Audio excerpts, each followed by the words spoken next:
Before we were colonized, we actually healed in circles, not in silos. In fact, community-centered healing practices are at the heart of traditional medical systems across Africa, the Caribbean, and Indigenous America.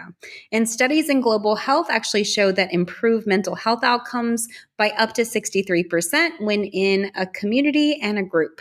And so if you're new to my channel, welcome. My name is Dr. Erica Steele. I'm a board-certified naturopathic doctor. I hold 7 degrees in my field, all in the natural healthcare space. I like to say that I went to school so you don't have to. Okay, so this video is a part of our Intro to Holistic Medicine Week 10. So it's all about community, it's all about relationships, all about self-healing, self-concept, etc. And so one of the reasons why I started Pure Black, which is an Afro-Indigenous wellness community, was for us as Black and Afro-Indigenous people to tap into our ancestral healing through sacred community, right?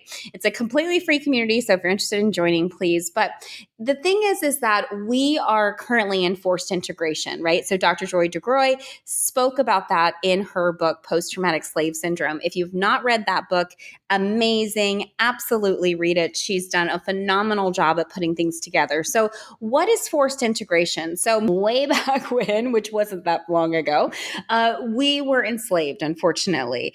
And so there's mass genocides and all kinds of things. And so when, let's say, the Jim Crow era happened and we were, considered now free right after that, we still really didn't deal with anything. So one day, we're being beaten, we're being raped, all these things are happening. And then the next day we're free, right?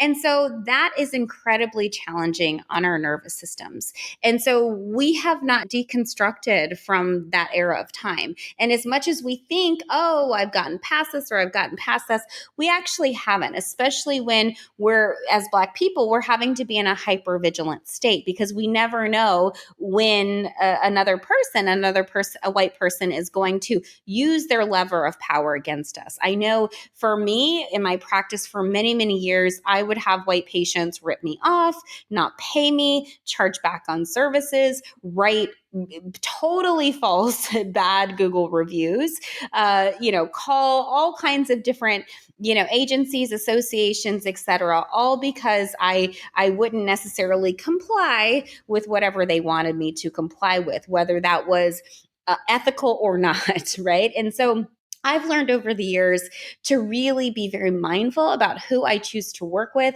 and who I choose to practice with, because those colonial systems actually taught us to hide our pain and compete with each other, especially as Black people, right? So it's like kind of that crabs in a barrel mentality. But also too, white people who have not deconstructed see us still as property. So when we don't perform, we don't do what they want us to do, they react, they get angry, they get upset, and they do subtle or not so subtle racist activities in order to get us to comply, right? Well, luckily I'm not a complier, so that doesn't work, right?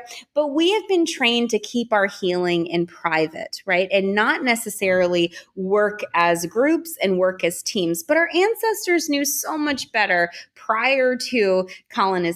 Healing was shared, spirituality was shared. It was really actually a communal act. I remember growing up, my mother going to Turtle Woman Dreamers groups and going to, different community ceremonies like Vision Quests and things like that, where we all work together, fire attendant and all of these things. And so there is a power to collective healing, right? There's an energy that transmutes. I know in Judaism, they call it a minyan, right? When 5 Jews get together, there is a power in that. I'm not sure what they call it in Christianity. I'm sure somebody can let me know.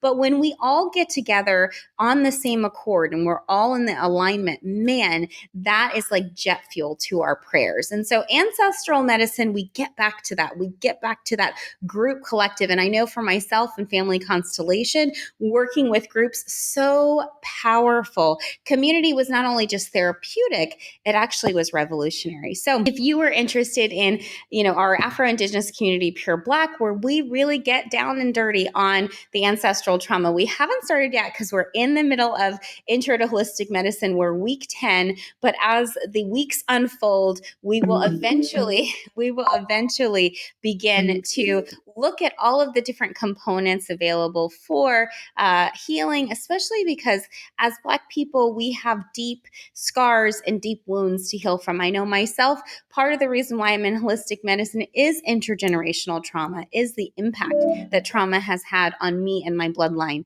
And so me trying to take all that negative energy, transmute it, and transform it into something positive. So if that's you, if you are a generation curse breaker, an intergenerational trauma breaker, definitely shoot me a comment below and let me know what you're doing to maintain your health as well as your community's health. Like, share, subscribe for more.